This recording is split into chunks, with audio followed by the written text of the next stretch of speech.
Welcome to the tech review. तो भाईजान ये जो टेक रिव्यू है ये सबसे इंपॉर्टेंट दो चीज़ें हैं जो कि फ्यूचर है टेक्नोलॉजी का, ये उसके ऊपर बेस करता है। ये दोनों ही स्मार्ट ग्लासेस हैं और इसके अलावा मैंने जो लाइसिक सर्जरी कराई है उसके ऊपर मैंने बहुत डिटेल से ये व्लॉग बनाया है। आप चैनल को सब्सक्राइब कर लें और वीडियो को ज़्यादा से ज़्यादा शेयर करें। अब इस वीडियो के अंदर एक गिव अवे भी है, वो भी मैं अनाउंस करता चलूँ। आपने ये कमेंट करना है वीडियो के कमेंट सेक्शन में कि मैं कौन सा ब्रांड रन करता हूँ पाकिस्तान में। ठीक है, जो एक मैं विनर चूज़ करूँगा और उसको अपने ब्रांड का जो सबसे प्रीमियम बैग है ना पाइथन, वो गिफ्ट करूँगा। So let's first start with Ray-Ban Meta. ये फेसबुक की ग्लासेज है जो उन्होंने Ray-Ban के साथ कोलैबोरेशन करके बनाई है। Ray-Ban आप सब जानते हैं, एक बहुत फेमस ब्रांड है जो कि एमके बनाता है। और ये है वेफर, इसमें एक दूसरा हेडलाइनर स्टाइल भी आता है। मैंने वेफर स्टाइल लिया। वेफर स्टाइल ज़रा वो बक्से की तरह होता है, बॉक्स टाइप रूप, क्योंकि ज़रा मेरा मुंह बड़ा है उसके ऊपर ज़रा ये सूट करते हैं। जो लड़कियाँ होती हैं या कईयों के फेस, मेल्स के फेस स्टाइल ऐसे होते हैं कि उनके ऊपर जो है ना वो हेडलाइनर सूट करता है। तो भाईजान मेरे ग्लासेस किधर गए हैं? क्लासेस के साथ एक बैड लक ये हुई थी कि भाई जो मेरा दोस्त आ रहा था ना वो सऊदीया के थ्रू आ रहा था, उसने रास्ते में उम्रा करना था अमेरिका से आते हुए, तो उससे सऊदी गवर्नमेंट ने जनाब आते वक्त ही छीन लिए। अब इन ग्लासेस के अंदर ना कैमरा लगा होता है जिसकी वजह से ये स्पाई ग्लासेस कंसिडर किए जाते हैं। और आप अगर ट्रांजिट कर रहे हो ना इन कंट्री से तो आपको कुछ नहीं कहते। अगर आपने उम्रा करना है या स्टे लिया हुआ है ना, बाहर जाना है अपने कंट्री में, तो फिर आपके लिए प्रॉब्लम हो सकती है। अथॉरिटेरियन स्टेट्स जितनी भी है ना उनके अंदर ये प्रॉब्लम है। ना तो ये सिर्फ आपसे ग्लासेस छीनते हैं जबकि आपको बड़ा हैवी फ़ाइन भी करते हैं। और मैं इसलिए रिकमेंड करूँगा कि आपका कभी भी कोई अजीज़ आ रहा हो ना, अगर उसने रास्ते में दुबई या सऊदीया या कुवैत, कतर कहीं भी निकलना हो बाहर, जिन कंट्रीज़ में ये ऑफिशियली अवेलेबल ही नहीं है ना, आप समझ लें कि उन कंट्रीज़ में ट्रैवल करना भी इनको लेके जो है ना ममनू है। अब ये दूसरा डब्बा है Ray-Ban मेटा का, ये फिर मुझे जर्मनी से एक क्लाइंट आ रहा था उसके थ्रू मंगवाने पड़े हैं। अब इन्हें स्मार्ट ग्लासेस भी कहते हैं क्योंकि इनमें कैमराज इंटीग्रेट होते हैं। ये बड़ी डिटेल्ड वीडियो, और उसके अलावा मैं इंस्टाग्राम के ऊपर भी अपनी जो है ना पोस्ट लगाता है। तो मेरी जितनी स्टोरीज होती हैं ना 99% स्टोरीज मेरी अब Ray-Ban मेटा से ही बनती हैं। लगता तो देखने में लेदर केस है बट ये आर्टिफिशियल लेदर है। इसके अंदर भी बैटरी होती है जो आपके ऐनक को चार्ज करती है और इसको भी आप टाइप सी के साथ चार्ज कर सकते हो। इस पाउच के अंदर एक गोल रिंग लाइट भी है। अगर वो ग्रीन कलर की इल्यूमिनेट हो तो इसका मतलब आपके ग्लासेस फुल चार्ज है। आपने ऐनक बाहर निकालनी है, बड़ा दवाइयाँ उतारने वाला इसका अनबॉक्सिंग एक्सपीरियंस है। और इस ऐनक के लिए यकीन माने मैं इतनी वीडियोज़ यूट्यूब पे देख छोड़ा था, मेरा बस दिल कर रहा था किसी तरीके से स्क्रीन से अपनी ऐनक बाहर निकाल लूँ। जो पहली ऐनक मेरी खिसकी थी ना जब, उसके बाद मैं इतनी टेंशन में चला गया था कि मैं आपको बता नहीं सकता।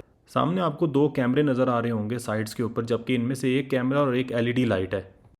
और उसके साथ साथ जहाँ मैं अभी पॉइंट कर रहा हूँ ना, ये दो इसके जो है ना ऑडियो स्पीकर्स हैं। इतनी हाई क्वालिटी के स्पीकर्स हैं कि मैं आपको आगे जाके बताता हूँ। ये इसकी चार्जिंग पिन है, जब आप इसको केस में डालते हैं तो ये चार्जिंग स्टार्ट हो जाती है। और इसी के साथ साथ साइड पे Ray-Ban की ब्रांडिंग है। पहले मैंने टीयर डाउन कलर ऑर्डर किया था, उसके बाद अब मेरा है शाइनी ब्लैक कलर, और ये एक ऑन ऑफ का स्विच भी है। This was the first time जब मैंने Ray-Ban मेटा पहनी थी और मैं इतना खुश था कि मैं आपको बता नहीं सकता। और लिटरली आज तक मैं इसको इतना यूज़ करता हूँ कि मैंने जो मोबाइल का कैमरा है ना उसकी आदत ही भुला दी है। अब मैं बिल्कुल हैंड्स फ्री हो गया हूँ। और ये जो अभी क्लिप देख रही है मेरा पहला क्लिप था जो कि मैंने इसे रिकॉर्ड करके अपने मोबाइल में इंपोर्ट किया था। और ये जो था ना कस्टमर वो गिफ्ट लाया था जिसकी मैं वीडियो बना के बच्चों को भेज रहा था कि मैं घर आते हुए ये चॉकलेट्स ला रहा हूँ। यार अब इन ग्लासेस का एक डिसएडवांटेज तो ये है कि भाई जिस तरह आप अपनी घड़ी चार्ज करते हो, अपना मोबाइल चार्ज करते हो, आप मुझे अपनी ऐनक भी चार्ज करनी पड़ी, जब उससे पहले मुझे ऐनक चार्ज करने की ज़रूरत नहीं थी। जो मैंने लाइसिक सर्जरी बेसिकली करवाई है वो मैंने क्यों करवाई है वो मैं वीडियो के एंड पे बताऊंगा। वो बहुत इन्फॉर्मेटिव चीज़ है उन लोगों के लिए जिनकी नज़र कमज़ोर है। अब आप इसकी जो पिक्चर क्वालिटी है वो साइड बाय साइड कंपेयर कर सकते हो। राइट साइड पे Ray-Ban मेटा से तस्वीर ली है, लेफ्ट साइड में मैंने iPhone 15 से तस्वीर ली है जो कि बेसिक आईफोन है। Ray-Ban मेटा आपको थोड़ा जूम आउट व्यू दिखाती है, जैसे 0.5x आप कह लो। और अगर आप रात के टाइम कंपेयर करके देख सकते हो साइड बाय साइड रिजल्ट, तो ये बहुत कमाल का रिजल्ट है। कभी कभी ऐसे भी होता है कि लाइटिंग अगर आपकी सही ना हो, लाइटिंग ख़राब हो तो रिजल्ट थोड़ा सा ख़राब हो जाता है। मगर आपने अगर रिकॉर्डिंग करनी है, व्लॉगिंग करनी है या अनबॉक्सिंग करनी है मेरी तरह, तो भाईजान आप फूड व्लॉग्स तो क्या, आप हर किस्म की चीज़ रिकॉर्ड कर सकते हो। क्योंकि आपको ना गोप्रो लगाने की ज़रूरत है ना कैमरा ऑन करने की ज़रूरत है। आपका भाई तो अल्हम्दुलिल्लाह अब एक्सरसाइज भी करते हुए अपनी स्टोरीज लगा रहा होता है, अपने व्लॉग्स बना रहा होता है ना फिटनेस के ऊपर। तो भाईजान अब Ray-Ban मेटा यूज़ हो रही है। अब मैं जब जॉगिंग कर रहा होता हूँ मैंने तीन चीज़ें आपको बतानी है। एक तो कैमरा स्टेबलाइजेशन देख लो कितना कैमरा स्टेबल है, हैंड्स फ्री एक्सपीरियंस है मेरा, ठीक है। दूसरी बात कि यार इसकी ऑडियो क्वालिटी इतनी कमाल की है ना कि लिटरली अगर मैं तारीफे करने लग पड़ूंगा ना तो आपने समझना कि इसको फेसबुक ने स्पॉन्सर किया, मेरे जांच बंदे को कितने करना है। इससे पहले जब मैं एयरपॉड्स लगाता था ना तो कानों में सफोकेशन हो जाती थी। इतना कमाल का इसका ऑडियो क्वालिटी का एक्सपीरियंस है। और ऊपर से मेरा मोबाइल 50 मीटर दूर मेरे से पड़ा होता है जब मैं घर में डेड एंड पे चला जाता हूँ, और मेरा एक दफ़ा भी कभी ग्लिच नहीं लगता कि आवाज़ कट गई है या ब्लूटूथ कनेक्शन डिसेबल हो गया है। अगर आपने अपने बच्चों के साथ कुछ मेमोरीज रिकॉर्ड करनी है, इससे अच्छा हैंड्स फ्री एक्सपीरियंस और क्या हो सकता है। आप जो इसकी रिकॉर्डिंग की माइक की क्वालिटी है वो चेक करें। कंटेंट जिसके लिए आपको हर वक्त एक हाथ में मोबाइल पकड़ना है या चेस्ट माउंट पे लगाना गोप्रो, ग्लासेस लिटरली आपको ना थोड़ी प्रैक्टिस चाहिए, क्योंकि ये ना मेटा ग्लासेस की जो एक लेंस है ना वो कैप्चर करता है, तो थोड़ा सा सर टिल्ट करके ना इस डायरेक्शन में बनानी पड़ती है ताकि पूरा वीडियो में अभी मुझे प्रैक्टिस चाहिए, उसके बाद इंशाल्लाह I will do it better. ये जो मेटा व्यू ऐप है ना, ये आपको रीजन चेंज करके डाउनलोड करनी पड़ती है। पाकिस्तानी रीजन में ये ऐप ना अभी अवेलेबल नहीं है, बट इसके सारे फीचर्स चलते हैं, बस एक दफ़ा आप डाउनलोड कर लो। मैंने मेटा व्यू ऐप को जब डाउनलोड किया था तो ये अर्ली एक्सेस वाला फीचर मेरे पास अवेलेबल नहीं था। अर्ली एक्सेस वाले के लिए मुझे वीपीएन लगा कर ये ऐप दोबारा ओपन करनी पड़ी थी, उसके बाद ये अर्ली एक्सेस वाला फीचर भी मेरे पास अवेलेबल हो गया था। अर्ली एक्सेस में क्या होता है, आप सीरी की तरह या गूगल की तरह हर चीज़ इसके जो एआई सिस्टम है ना उससे आप पूछ सकते हो, ठीक है। अगर आपने कोई चीज़ की पिक्चर खींची है या वीडियो बनाई है तो आपने सिंपली ये इंपोर्ट के बटन के ऊपर टैप करना है, तो साथ ही आपका जो डाटा है ना वो आपकी गैलरी में इंपोर्ट होने लग पड़ेगा।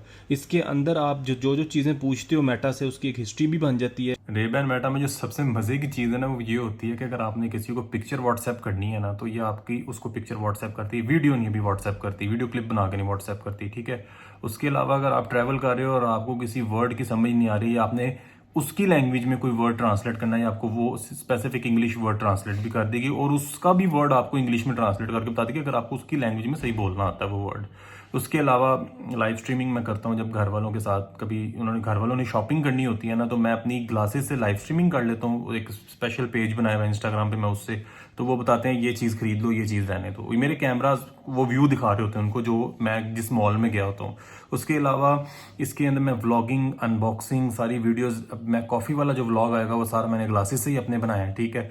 बिजनेस मीटिंग्स के अंदर मैं जो होता है ना, जो भी क्लाइंट से इंपॉर्टेंट पॉइंट्स होते हैं जो कि मैं लिखता होता था पहले, अब मैं वॉइस रिकॉर्ड कर लेता हूँ और मेरे पास एक बड़ा पक्का एविडेंस उस चीज़ का आ जाता है। ऑडियो क्वालिटी इसकी तो तबाहियाँ उतारने वाली है, इसकी वजह तो मुझे एयरपॉड्स नहीं लगाने पड़ते कानों में। कैलकुलेटर का क्या सीन है, कैलकुलेटर भी कैलकुलेशन भी करके दे देगी, उसमें इसने एक दफ़ा गलती भी की थी जो कि आई थिंक अभी टाइम टू टाइम ये इंप्रूव हो जाएगी। अब रेबैन मेटा में जो मैक्सिमम वीडियो क्लिप रिकॉर्ड होता है ना वो आपका 60 सेकंड्स का रिकॉर्ड होता है और उसको इंपोर्ट करने के अंदर ना 40 सेकंड्स लगते हैं। ये वाईफाई डायरेक्ट के साथ ना आपके ऐप और ये ग्लासेस आपस में कनेक्ट हो जाते हैं। और इसमें एक चीज़ मैंने जो गर्मियों में एक्सपीरियंस की है वो ये है कि जब आप एक एक मिनट के 6 क्लिप्स बना लेते हो ना, फिर ये थोड़ा इंटरनली फील करती है कि ये हॉट हो गई है, तो ये आपको नया क्लिप नहीं बनाने देती, कहती है 30-40 सेकंड्स वेट करो, उसके बाद दोबारा आप अपने क्लिप्स वगैरह रिकॉर्ड करना स्टार्ट कर सकते हो। सर्दियों में ऐसा इशू नहीं हुआ, सर्दियों में मैंने 10-10 क्लिप भी इकट्ठे बनाए हैं। अब मैंने एआई को ऐसे यूज़ करना है, मैं इससे पूछ सकता हूँ हे मेटा टेक अ पिक्चर। जैसे आप देख सकते हैं किसने पिक्चर ली है। अब मैं इसको कह सकता हूँ हे मेटा कैप्चर। अब ये वीडियो रिकॉर्ड करना इसने शुरू कर दी है, ठीक है। मैं चाहूँ तो बटन दबा कर रखूंगा तो वीडियो कैप्चर होना शुरू हो जाएगी, मैं चाहूँ तो एक दफ़ा दबाऊंगा तो ये पिक्चर ले लेगी। एआई को भी बोलूंगा वो कर देगी। मैं इसको कुल बोलूंगा ना कि वीडियो स्टॉप कर दे तो इसने वीडियो स्टॉप कर देनी है। अब ये देखिएगा, हे मेटा स्टॉप रिकॉर्डिंग। अब आप देख सकते हैं कि इसने रिकॉर्डिंग बंद कर दी है। मैंने सोचा यार थोड़ा सा आगे चलने से पहले अपने भी ब्रांड की प्रमोशन कर लें, जिसकी वजह से ये सारा कुछ बनाना पॉसिबल होता है। तो अपना ब्रांड भी सारी बात है, आपको मेरा पता ही है कि बैग्स और वॉलेट्स और इस तरह की चीज़ें हम पाकिस्तान में सेल करते हैं। ये थोड़ा इंप्रूव किया है इस वॉलेट को, जो कि हमारा फेमस इलास्टिक स्मार्ट वॉलेट है। इसकी हाइट थोड़ी बढ़ाई है ताकि अब इसके एजेस जो है ना, कार्ड्स के एजेस नहीं आपको बाहर नज़र आते। यहाँ पे जो है ना एक कैश पॉकेट है जहाँ पे ग्रिप भी हमने मज़ीद पहले से इंप्रूव किया, अब आपका कैश बिल्कुल नहीं बाहर गिरता।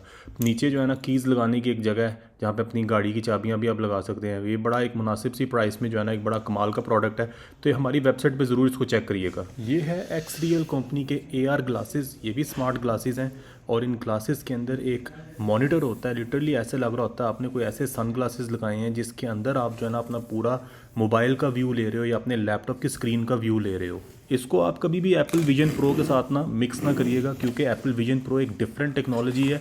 वो AR के अंदर आती है बट उसके अंदर एक प्रॉपर कंप्यूटर है। ये सिर्फ एक मॉनिटर का काम करते हैं। इसमें सिर्फ आपके जो लैपटॉप का या मोबाइल का डिस्प्ले होता है ना, बस वो नज़र आता है। जो आप लैपटॉप में कर रहे होते हो ये उसको सिर्फ प्रोजेक्ट कर रही होती है।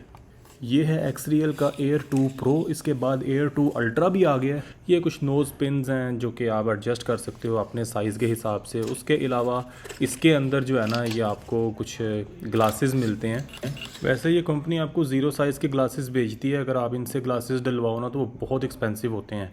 मैंने तो आम जो ऑप्टिशियन था ना उसको रिक्वेस्ट की थी क्या तुम डाल सकते हो, वो कहता यार बहुत मुश्किल है, बहुत थिन बॉर्डर्स है, मैं कोशिश करूँगा, बट उसने डाल दिए थे मेरे तब शीशे। ये डब्बा है, बहुत ही हाई क्वालिटी का डब्बा है जिसके अंदर आपके ग्लासेस आते हैं और ये ग्लासेस जो है ना, इसके साथ ही टाइप सी तार भी इन्होंने साथ दी हुई है। बड़ा हाई क्वालिटी का डब्बा है, जिसमें अगर आप ये हाथ से छुटक भी जाए ना तो ये टूटती नहीं है ग्लासेस। और इसमें जो ये रैप है, इसको खोलते हैं, आपकी टाइप सी केबल बाहर आ जाती है, जो दोनों साइडों से type C to type C है। इस भी ग्लासेस में सेम रेबैन की तरह स्पीकर्स जहाँ पे फायर करते हैं ना ऑडियो, वहाँ ही लगे हुए हैं जैसे रेबैन में लगे थे। अभी मैं इसको प्रैक्टिकली चला के भी आपको बताता हूँ अपने आईफोन और अपने मैकबुक के साथ। सबसे पहले तो ये जो ग्लासेस है ना, इसके आगे ये जो है ना रिमूवेबल शेड्स होते हैं, ये शेड्स आगे से उतर भी जाते हैं। और इसके पीछे जो ना इलेक्ट्रोमैग्नेटिक शेड्स भी इन्होंने दिए हैं, जो कि बटन दबा के ना डिम हो जाते हैं और बटन दबा के डार्क भी हो जाते हैं। इन्होंने ये दो चीज़ें साथ दी हैं, दोनों हेल्पफुल हैं। अब इस शेड्स का जो असल मकसद है और इलेक्ट्रोमैग्नेटिक डिमिंग का जो असल मकसद है, ये मैं आपको आगे प्रैक्टिकली बताऊंगा। अभी ज़रा थोड़ा सा मैं बताऊं इस ग्लासेस के ऊपर है क्या। सबसे पहले तो ये कुछ बटन्स हैं इसकी ब्राइटनेस को और वॉल्यूम को कम ज़्यादा करने के लिए। ये स्पीकर्स लगे हुए हैं, यहाँ पे ही ये एक टाइप सी पोर्ट है जिसके अंदर आपने तार लगा के अपने लैपटॉप या अपने मोबाइल के साथ इसको कनेक्ट करना है। ये ऊपर कंप्यूटर है जिसकी मदद से आगे डिस्प्ले फायर होता है, जो शीशों में आप देखते हो। इसमें 3 मोड वर्टिकल एडजस्टमेंट है, जैसे आपको कंफर्टेबल लगे। आपकी अगर विजन ब्लॉक हो रहा है तो आप इसको एडजस्ट कर लो अपने विजन के हिसाब से, जिस तरह आप कंफर्टेबल हो। ये वो शीशा है जिसके अंदर आपका टॉप ऊपर से मॉनिटर रिफ्लेक्ट होता है। सोनी के सेंसर्स लगे हुए हैं जिसकी मदद से आप डिस्प्ले देखते हो। अगर तो आपको ऐनक लगी हुई है तो यहाँ पे आपकी जो ये साथ प्रोवाइडेड ग्लासेस होते हैं वो अटैच होते हैं नोज पिन के ऊपर। तो जब आप इस ऐनक को लगाते हो ना, तो आम बंदे को इतना गौर से नहीं पता लगता कि यार आपने कोई कंप्यूटर वाले ग्लासेस लगाए हैं, क्योंकि ऑलमोस्ट ये उतनी डिस्टेंस पे होते हैं आपकी आंखों से जितने एक नॉर्मल सन ग्लासेस होते हैं। हाफ इंच का फ़र्क होगा, बट आम बंदा नहीं पहचान सकता जब तक कि वो गौर से ना देखे। तो चलें अब आप इसको कनेक्ट करके आपको बताते हैं। अब इसके साथ जब मैं अपना लैपटॉप कनेक्ट करता हूँ ना, जो मेरा मॉनिटर पे डिस्प्ले होता है वो मेरी ऐनक के अंदर आ जाता है। फिर जब मैं ये बटन दबाता हूँ ना, तो मेरी जो ऐनक के जो अंदर फीचर है ना इलेक्ट्रोमैग्नेटिक का, वो फुल डार्क कर देती है स्क्रीन को, मगर फिर भी हल्का फुल्का नज़र आता है। फिर मैं बटन दबाता हूँ तो आप देख सकते हो कि ये डार्क हो गई, अब ये डिम बिल्कुल लाइट हो गई है। अगर मैं डार्क फुल करता हूँ ना, फिर भी मुझे मज़ा नहीं ना आ रहा होता, तो मैं इसके आगे जो रिमूवेबल शेड्स होते हैं ना वो भी लगा सकता हूँ, ताकि मैं फुल डार्क के अंदर अपनी मूवी इंजॉय कर लूँ, अपनी एडिटिंग कर लूँ, अपनी फ़ोटो एडिटिंग भी कर लूँ। अब क्योंकि मैंने एक लाइसिक सर्जरी करवाई थी अपनी आंखों की, जिसके बारे में बस मैं थोड़ी देर में बात करने लगा हूँ, तो अब मुझे ये जो मैंने ऐनक आगे लगाई हुई है ना, इसकी ज़रूरत नहीं है। मगर आप देख सकते हो कि यार किस महारत से जो मेरे सियालकोटी डॉक्टर ने ये ऐनक फ़िट की थी ना, मैं दाद देता हूँ यार उसके तजर्बे को। तो वो सियालकोट में ज़ईम ऑप्टिक्स वाले हैं कंटोनमेंट प्लाजा में। तो जैसे ही आप ग्लासेस लगाते हो और इसको अपने लैपटॉप के साथ कनेक्ट करते हो ना, तो आपके ग्लासेस में कुछ ऐसा सीन आता है, यानी कि आपकी जो बैकग्राउंड है वो डिम हो जाती है, उसके ऊपर स्क्रीन आ जाती है, और ऐसे आप जो है ना अपना एडिटिंग वगैरह का काम स्टार्ट कर लेते हो। अगर आप बटन दबा के अपनी बैकग्राउंड फुल डार्क करो ना, तो कुछ ऐसा सीन हो जाता है। अभी इस वक्त मैंने ये जो अपने ग्लासेस है ना अपने लैपटॉप के साथ कनेक्ट किए हैं, मैं अपने घर में हूँ, बड़े कंफर्ट जोन में हूँ, तो मैं इस पर बड़ा एक हॉनेस्ट रिव्यू देने चाह रहा हूँ। अगर तो आप इनको लेना चाहते हो तो सिर्फ 3 या 4 पर्पज़ से इनको आप ले सकते हो। मूवी देखनी है तो सबसे बेस्ट है, 120 इंच की स्क्रीन होगी आपके सामने 1080p में, ठीक है। और अगर आपने वीडियो एडिटिंग करनी है, फ़ोटो एडिटिंग करनी है, नया नया अगर आपको 1-2 साल हुआ है ना ये काम स्टार्ट किए हुए, तो आप अभी इस पे मूव हो सकते हो। मेरी तरह अगर आपको 10 साल हो गया ना एक मॉनिटर पे काम करते हुए, क्योंकि मैं लैपटॉप के ऊपर भी नहीं काम कर सकता, मुझे बड़ी स्क्रीन चाहिए होती है। इसमें है बहुत बड़ी स्क्रीन है, बट आदत बनाने वाली बात है। एक हफ्ता इस पर एडिटिंग करूँगा मुझे आदत हो जाएगी, बट क्या है कि मैं इसके ऊपर मूवीज़ देखता हूँ बस। तो इसमें जब मैं वीडियो एडिटिंग कर रहा होता हूँ ना, तो मैंने गौर किया है जो छोटे छोटे साउंड बार्स होते हैं ना, जिसको आप कट करते हो फिर थोड़ा आगे मूव करते हो, उसको पकड़ना, सेलेक्ट करना और उसके अंदर आपको क्लिक करना बहुत आसान है, लिटरली प्रैक्टिकल है। तो ये एक बड़ा अच्छा टूल है। क्या कॉस्ट है इसकी? $400+ इसकी कॉस्ट है। इसके साथ कुछ अलहदा पैकेजेस डील्स भी आती हैं। इसमें कोई बैटरी नहीं होती, इसमें सारा जो इसको पावर करने के लिए करंट चाहिए होती है ना, वो आपके मोबाइल से या आपके लैपटॉप से ये लेता है। ये हीटअप भी नहीं होता, यही तो इसका फ़ायदा है। अब मैं लाइसिक सर्जरी के हवाले से आपको कुछ बताना चाहता हूँ। इसके ऊपर ना बड़ी डिटेल से मैं आपको एक्सप्लेन करूँगा, और कोशिश करूँगा ज़्यादा शॉर्टली एक्सप्लेन कर लूँ, ताकि आपको बड़े आराम से समझ आ जाए ये कितनी यूज़फुल है। इसमें जनरल क्वेश्चंस हैं लोगों के, जो उन्होंने मुझसे इंस्टाग्राम पे बहुत पूछे थे, और उसके ऊपर मैंने पूरा एक क्वेश्चन का सेशन किया था। सबसे पहला सवाल होता है आपको क्यों ज़रूरत पड़ी है। दूसरा, लोग ये सवाल करते हैं कि आपको कैसे पता लगा था कि ये सर्जरी अवेलेबल है। फिर तीसरा ये सवाल लोग करते हैं कि इसकी किधर से करवाई है सर्जरी, क्या कॉस्ट आई है। चौथा सवाल है कि पेनलेस थी कि पेनफुल थी। पांचवा सवाल है इस सर्जरी में टाइम कितना लगता है। और छठा सवाल है हीलिंग टाइम कितना, यानी कितनी देर बाद आपको जो है ना आराम आ जाता है। और उसके बाद सातवां सवाल है इसकी केयर क्या है सर्जरी के बाद। आठवां सवाल है आपकी नज़र तो नहीं फिर वापस आ जाती है, नज़र ख़राब तो नहीं दोबारा हो जाती। नौवां सवाल है इसके लिए क्या एज रिकमेंडेड है। तो 10वां सवाल है ना, वो सबसे इंपॉर्टेंट सवाल भी है मेरी नज़र में, जो कि मैंने करवाने के बाद सोचा था कि शायद मैं डिफरेंट सर्जरी करवाता। वो है टाइप्स ऑफ सर्जरीज, लाइसिक, PRK और स्माइल। अब मैं बड़ी तसल्ली से आपको इन 10 सवालों के जो है ना जवाब देता हूँ। लाइसिक सर्जरी सबसे पहले मुझे ज़रूरत क्यों पड़ी थी यार? सबसे इंपॉर्टेंट रीज़न उसकी सिर्फ ये थी कि अब जितनी टेक्नोलॉजी एडवांस होती जा रही है, अभी मैंने एप्पल का विजन प्रो नहीं खरीदा, वो सिर्फ अभी यूएस और कनाडा की मार्केट के लिए आया और अभी उसमें इतनी ऐप्स अवेलेबल नहीं है। जो भी आप गैजेट खरीदते हो ना आंखों पे पहनने वाला, अब उसके अंदर आपको एक्स्ट्रा पे करना पड़ता है लेंस लगाने के लिए। अब अगर मैं एप्पल विजन प्रो की बात करूँ ना, तो उसका आपको आई थिंक $100 या $200 की उसकी ऐनक आती है। वो पहले बीच में फिट करनी पड़ती है और उसका जो पॉइंट ऑफ विजन है ना वो और कम हो जाता है, क्योंकि ऐनक के भी बॉर्डर्स बीच में आ जाते हैं। सेम जो कि मेरे साथ एक्सरियल में हो रहा था। अब एक्सरियल वाले कोई 42,000 की ऐनक दे रहे थे, जो मुझे यहाँ पे जो है ना मैंने जुगाड़ में 800 रुपये के शीशे बनवा लिए थे। तो ये सिस्टम है कि आए दिन अब टेक्नोलॉजी जैसी एडवांस हो रही है, मैंने अब जारी बात है एप्पल विजन प्रो को भी इंशाल्लाह अगले साल हाथ डालना है, तो उसमें मैंने अब ये वाला लेंस वाला खर्चा तो नहीं करना था। और अब दूसरा सवाल ये है कि जो कि लोग कहते हैं यार आपको कैसे पता लगा था ये सर्जरी अवेलेबल है? देखो यार, मैं भी आई थिंक 80% पाकिस्तानियों में था जिन्हें पता नहीं था कि यार इतने नॉर्मल से प्रोसीजर से आपकी नज़र वापस आ जाती है और ना आपको कोई पेन होती है। 1990s के अंदर ये टेक्नोलॉजी आ गई थी और अब आके ये पाकिस्तान में इसका बहुत ट्रेंड स्टार्ट हो गया है। तो मुझे भी अपने कज़न से पता लगा था, मैं पहले मान नहीं रहा था। मैंने कहा यार ऐसे कैसे हो सकता है आपकी नज़र वापस आ जाए? कहाँ से करवाइए और क्या कॉस्ट आई है? देखो यार, पाकिस्तान में अगर आप जिधर से भी करवा लो ना, कॉस्ट इसकी जो है ना 2 लाख या 2.25 लाख के करीब आती है। और जो है ना मैंने जो करवाई थी लाइसिक सर्जरी करवाई थी, उसके अलावा कुछ सस्ती सर्जरियाँ भी हैं, वो ज़रा थोड़ा उनमें ना फिर रिकवरी टाइम का भी होता है इशू। मैं चलो बात करता हूँ करवाई किधर से है। वो मैंने लाहौर में मॉडल टाउन के अंदर है लेज़र विजन सेंटर वाले, उनसे करवाई थी। उनके पास कुछ अच्छी नई टेक्नोलॉजी भी थी। तो मैं पहले अमानत आई के पास जा रहा था जो पाकिस्तान में सबसे बड़े हैं, मगर जो लेज़र विजन सेंटर था वो भी बहुत साफ़ सुथरा, हाइजेनिकली साफ़ सुथरे, और प्राइस भी उनकी बड़ी अच्छी थी। सभी की एक जैसी प्राइस थी और इनमें ये था ज़रा कि इनके रिव्यूज़ भी बहुत अच्छे थे और ये कंटूरा विजन का रहे थे, जो कि मैं आपको एंड में एक्सप्लेन करता हूँ इस वीडियो के। क्या ये सर्जरी पेनफुल है या पेनलेस है? देखें यार, सबसे पहले डॉक्टर ने क्या करना होता है, आपको बेड पे लटा के ना आपकी आंखों में ड्रॉप्स डालने होते हैं, जो कि आपकी आंखों को नम कर देते हैं, यानी कि आपकी आंखें सुन्न हो जाती हैं। नज़र आपको हल्का फुल्का ब्लरी आता है, बट फिर भी वो टेम्परेरीली होता है। तो डॉक्टर क्या करता है, लेज़र मशीन पे आपको लटाता है। लेज़र मशीन आपकी आंखों के ऊपर से जो एक स्किन होती है ना, वो थोड़ा सा काट के उसको पीछे कर देती है लेज़र। फिर उसके बाद डॉक्टर क्या करता है, उसके अंदर दूसरी मशीन के अंदर आपको ले जाते हैं, यानी कि बेड आपका ना मूव करता है थोड़ा सा। तो आपकी आंखों में लेज़र आपके ऊपर से आके ना थोड़ा सा सफाई कर देती है आंखों की, आपको पता भी नहीं लगता, आप फारिग हो गए होते हो। फिर उसके बाद आपकी जो है ना वो आपको यानी कि सपोर्ट थोड़ी सी देते हैं कि आप कहीं चलते फिरते कोई टेढ़ा ना लग जाए आपको। नज़र फिर भी मुझे सारा ही आ रहा था, ऐसे लग रहा था मेरी नज़र वापस आ गई है, ठीक है, क्योंकि ऐनक मैंने वो उतार दी हुई थी उस टाइम पे। तो मैं चल के गया था बाहर, जस्ट जहाँ पे मेरी अम्मी वेट कर रही थी मेरा, बाहर लॉन्ज में बैठा हुआ था। बस वो उन्होंने थोड़ा सा ड्रॉप्स वगैरह, मैंने ड्रॉप्स क्योंकि कुछ हॉस्पिटल्स में आपको मिल जाते हैं, ये तो जो था ना लेज़र विजन सेंटर, यहाँ पे ड्रॉप्स मुझे अपने पहले ही ख़रीद के लेके जाने पड़े थे। ड्रॉप्स 3 तरह के आपको साथ लाजमी लेके जाने हैं। एक होते हैं आर्टिफिशियल टीयर्स, एक होते हैं स्टीरॉयड्स, एक होते हैं एंटीबायोटिक। ये आप अपने डॉक्टर से जब कंसल्टेशन के लिए जाते हैं ना, तो आप ये ड्रॉप्स फ़ोन पे ही पहले ले के वहाँ चले जाएं। और आपको ना डॉक्टर जो दवाई होती है ना वो तक नहीं देते जिनके पास फार्मेसी नहीं है। मैंने क्या किया था, मुझे ना ऑपरेशन से पहले खानी थी पेन किलर, वो मैंने खाई नहीं। और फिर मैं 2 घंटे का जो रास्ते में सफ़र था ना लाहौर का, सियालकोट लाहौर का, वो मैंने फिर जो है ना थोड़ा सा तड़फते हुए किया था। तड़फने से मुराद ये कि आंखों में हल्की सी जो मिर्चें मुर्चें लगती हैं ना ऑपरेशन के बाद, जब आपकी आंखें रिकवर हो रही होती हैं, वो अगर आपने पेन किलर खाई हो तो वो आपको नहीं होता। मिर्चें तो इतनी लगी नहीं थी, बस यही होता था कि यार पछतावा हो रहा था, मैंने दवाई नहीं ली। मैंने कहा था यार लाहौर में स्मॉग बहुत ज़्यादा है, तो सियालकोट जो कि हमारा जिनेवा है पाकिस्तान का, सियालकोट जाएंगे, वहाँ स्मॉग कम होती है, मैं अभी अपनी आंखों में कोई इन्फेक्शन ना कर लो, इसी वहम से था। बट इतना भी कोई होता नहीं है, सारी दुनिया जाती है फार्मेसी से, साथ ही पेन किलर पकड़ती है, खा लेती है, वो फिर पेन नहीं होती पूरे सफ़र में ना। तो ये 1 घंटा ही पेन हुई थी, उसके बाद मैं बिल्कुल सेट हो गया था घर आके। अब आती है कितना टाइम लगता है इस सर्जरी में, जैसे कि आई थिंक 5 मिनट में ऑपरेशन हो जाता है।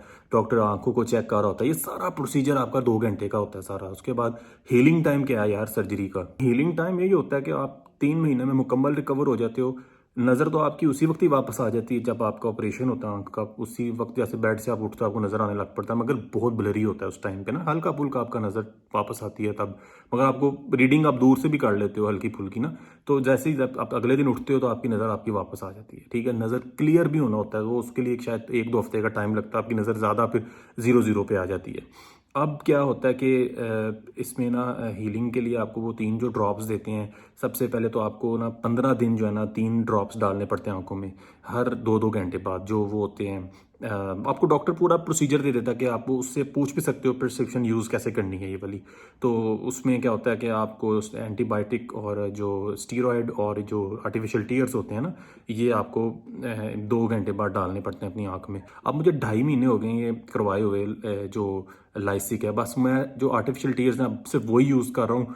और मैं क्या होता है कि मैं अगर अभी ना भी यूज़ करूँ ना आर्टिफिशियल टीयर्स, तो मेरा गुजारा हो जाता है। मुझे ड्राइनेस का कोई इशू नहीं है मेरी आंखों को ना। तो ये है कि इसकी केयर क्या है सर्जरी के बाद। केयर इसकी ये है कि पहले 24 घंटे तो आपको वो कहते हैं, अगर आप आंखों के ऊपर ना वो कैप्स भी रख लो कि गलती से आंखों को आप मल ना लो, क्योंकि आंख हील हो रही होती है। पहले 3 दिन आपने ब्लैक ग्लासेस लगाने होते हैं जितना हो सके, ताकि आपकी आंख में डस्ट कम से कम जाए। वैसे इससे होता कुछ नहीं है। डॉक्टर ने तो मेरी ज़बरदस्ती उतरवा दी थी, अगले दिन कहा था उतारो यार इसको, ये क्या पहनी हुई है ऐनक। मैंने फिर भी चलो बाहर आके लगा ली थी दोबारा। 3 दिन जो है ना आपने ब्लैक ग्लासेस आपने पहनने हैं, और आपका तकरीबन कह ले 3 दिन के बाद वो भी ज़रूरत नहीं। 1 हफ्ते बाद तो आप कह लो कि वो बड़े आराम से मुंह भी धो रहे होते हो। और कोशिश किया करते हैं कि यार पहले 15 दिन ना आपने आँख में नहीं पानी डालना। डॉक्टर कहते हैं यार 1 हफ्ते बाद आप ना आँखों में भी फिर पानी डाल लो। ये आप बेहतर है डॉक्टर से अपने पूछो, ठीक है। उसके बाद है कि आपकी क्या नज़र वापस तो नहीं आ जाती। देखो यार, बात सिंपल सी ये है कि आपकी नज़र जो होती है ना, जैसे मेरी 2016 में ना जो मेरी ये थी ना एक आंख, उसकी थी 3.25 और ये थी 3.75। अब मैंने जब लाइसिक करवाने से पहले चेक करवाई ना, तो मेरी ये वाली तो 3.25 थी, ये वाली 4 हो गई हुई थी। तो होता क्या कि आपकी नज़र अगर गिर रही है, तो मैं सबसे बेस्ट एज रिकमेंड करूँगा 33 जो मेरी भी एज है। और या मैं आपको कहूँगा 30 के अब हो जो, फिर आप ये करवा लो। जितनी नज़र आपकी गिरनी है, एक किस्म की कह लो आपकी आधी ज़िंदगी है, आधी ज़िंदगी के बाद आप ये काम कर लो। ये ना हो कि आप अपनी, कुछ लोग कह रहे होते हैं कि यार हम बेटा मेरा जो है ना वो 12 साल का है तो मैं उसका करवा लूँ। कोई कहता है मेरी बेटी जो है ना 15 साल की है, मैं उसकी करवा लूँ। तो मैं जितने भी दोस्त आस पास गए, मैंने उनको यही समझाया यार मेरी बात सुनो। क्या उनकी लाइसिक के बाद, अगर क्योंकि कंप्यूटर स्क्रीन्स हैं, ये सब चीज़ों से क्या होता है कि आप एक डिस्टेंस पे जब अपनी मोबाइल को रख के देखते हो आपकी नज़र गिरती है। अगर आप एक बच्चों की आदत ये बना दो ना कि उनको एक दिन बोलो आपने टीवी पे यूट्यूब देखना है, एक दिन बोलो अपने टैबलेट पे देखना है, एक दिन आप उनको बोलो कि आपने टीवी लॉन्च जो है ना घर में जो मेन टीवी है उस पर यूट्यूब देखना है। डिफरेंट डिफरेंट एंगल्स पे इनको बिठाओ, इनकी नज़र इस तरह कमज़ोर नहीं होगी। एक डिस्टेंस पे जब आपको आदत पड़ जाती है ना बैठ के कुछ देखने की, तो वो उससे आपका ये जो आई बॉल होता है ना ये एक्सपैंड करता है, जिसकी वजह से वो नज़र वीक होती है। ये बहुत स्लो प्रोसेस होता है, बट इससे आहिस्ता आहिस्ता नज़र आपकी गिरने लग पड़ती है। इसमें और भी बड़ी टेक्निकल रीजंस है, मैंने आपको बेस्ट नेट पे सर्च किया ना, मैंने आपको वो एक्सप्लेन किया। एज इसमें क्या रिकमेंड होती है, एज इसमें यही रिकमेंडेड है कि आप ना, मैं जो रिकमेंड करूँगा वो तो यही होगी 30 ईयर्स प्लस। डॉक्टर तो कहेगा जमदा बच्चा ले आओ, और वो तो कहेंगे आपको नज़र वापस चाहिए तो हम तो आपको जिस मर्जी एज में कहोगे कर देंगे। दोबारा हो जाएगी ये लाइसिक। लाइसिक जितनी मर्जी तो आप करवाना चाहो आप करवा सकते हो। और उसके अलावा अब सबसे इम्पॉर्टेंट चीज़ क्या है, टाइप्स ऑफ सर्जरीज, लाइसिक, PRK और स्माइल।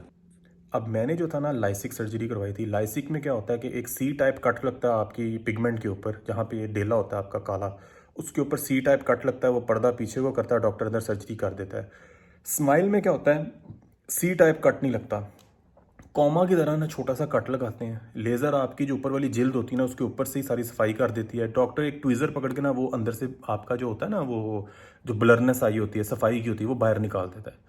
और एक PRK होती है। PRK तो अब बहुत पुरानी टेक्नोलॉजी हो गई है। PRK में क्या होता है कि ये आपका जो कट लगाते हैं ना, C टाइप भी नहीं लगाते, पूरा O टाइप कट लगा के वो पर्दा ही साइड पे ज़ाया कर देते हैं, और आपकी सर्जरी, आपकी स्किन, फिर आपकी नई स्किन ग्रो करती है। मैंने करवाई थी लाइसिक, जिसमें पर्दा पीछे करके सफाई करते हैं, फिर पर्दा वापस ऊपर रख देते हैं। इससे भी जो अच्छी चीज़ थी ना वो स्माइल थी। मैंने सोचा काश मैं स्माइल करवा लेता। स्माइल में क्या होता है कि आप गलती से भी आंखें अपनी मल भी लोगे ना, तो आपको डर नहीं है कि आपका पर्दा हिल जाएगा, क्योंकि उसमें तो एक हल्का सा कट लगा है, फिर भी केयर होती है। तो मैं यही रिकमेंड करूँगा कि यार आप ना स्माइल की तरफ जाओ। अब इसमें किस्में भी होती हैं। स्माइल के अंदर जो नई टेक्नोलॉजी आई है वो सिल्क है, वही प्रोसीजर है। सिल्क के अंदर बस थोड़ा सा और नया पैंतरा चलाया इन्होंने डॉक्टर्स ने, जो कि अच्छी बात है। अब लाइसिक के अंदर ना, अब जो नई चीज़ आई थी ना, जिसकी वजह से मैं लेज़र विजन सेंटर लाहौर गया था, वो थी कंटूरा विजन।